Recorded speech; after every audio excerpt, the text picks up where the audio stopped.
Un pasteur m'a piégé avec une promesse de mariage. Tout commence exactement en mai 2025. Et notre premier rendez-vous, ça sera le 15 mai. Alors, en mai, mon manager va m'apprendre qu'il y a une chaîne YouTube qui recherche une créatrice de contenu pour commencer à faire des émissions dans le but d'alimenter leur chaîne.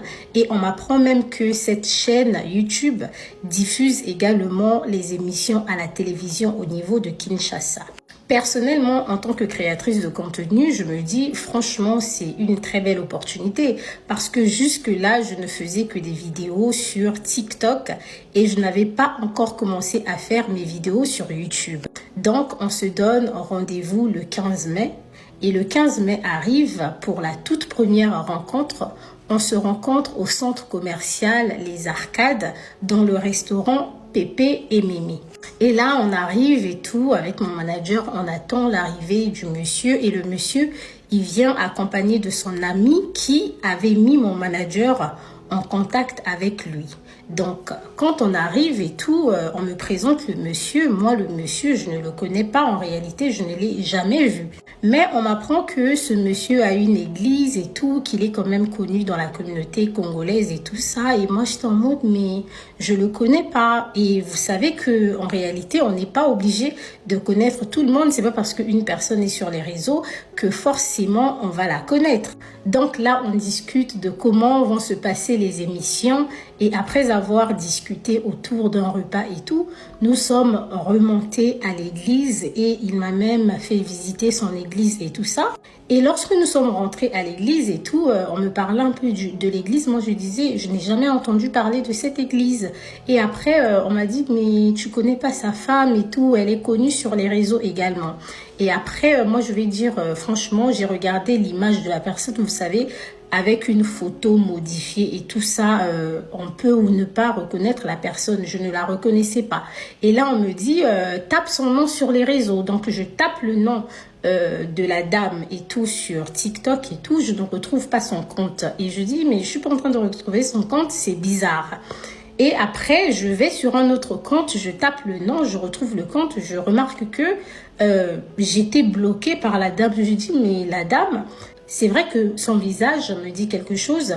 Je l'ai déjà vu dans les pour toi, mais c'est quand même bizarre qu'elle m'ait bloquée. Franchement, c'est bizarre. Et là, maintenant, je dis au monsieur, mais le fait qu'elle m'ait bloquée et tout, étant donné que c'est votre femme, est-ce que ça va pas poser problème que je fasse des émissions pour vous? Je sais même pas pourquoi votre femme m'a bloquée et tout. Après, il était en mode, il s'en fout un peu. Il dit, non, ne vous inquiétez pas et tout ça là. Franchement, ici, c'est moi qui gère. J'ai dit, ok, il n'y a pas de souci. Croyez-moi qu'après notre entretien, ce jour-là, je suis rentrée, ça m'a quand même intriguée.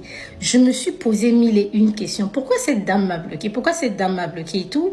Après, je me suis dit, peut-être que parce que moi, je suis dans le Congo, ça, sur les réseaux et tout ça, elle m'a bloquée. Peut-être elle évite que je mette peut-être un jour mon nez dans ses affaires. Mais franchement, c'est bizarre. La dame, en gros, elle ne m'intéresse même pas. Après, franchement, cette partie-là est passée et on avait un second rendez-vous. Donc, le jour où j'étais censée commencer le tournage des émissions. Donc là, j'arrive au studio et tout.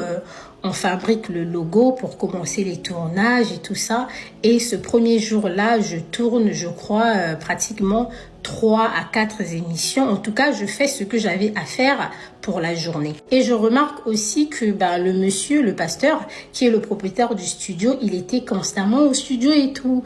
Mais franchement, pour moi, de mon côté, c'est un daron et tout. Franchement, le courant passe, l'atmosphère est chill et tout. Rien vraiment d'anodin. Et il assistait même à mes tournages. Enfin, franchement, je n'avais rien derrière la tête.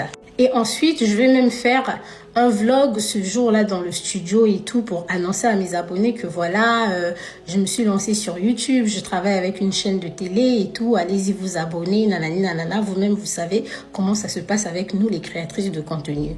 Lorsque le monsieur va voir mon vlog et tout par rapport à son studio, il sera tellement ému, il sera tellement content. au point où il va même prendre mon numéro de téléphone et tout auprès de mon manager pour me dire que oui, la vidéo est bien, franchement ça m'a fait du bien, beaucoup de gens sont en train de me partager la vidéo et tout ça. En tout cas, merci. Moi, je lui ai fait comprendre que franchement, c'est ce que moi j'ai l'habitude de faire sur les réseaux. J'ai même pas fait ça dans le but de faire plaisir à qui que ce soit. Je partage un peu mes petites choses professionnelles et tout sur les réseaux. Après, là, c'est passé. Donc, ça va venir ma deuxième semaine de tournage. Et la deuxième semaine de tournage, c'est vraiment là où tout va se décider. La deuxième semaine de tournage arrive. J'ai l'habitude de partir au studio avec plusieurs vêtements de rechange parce que il y a plusieurs émissions que je fais dans la journée et tout ça. Donc, il faut que je me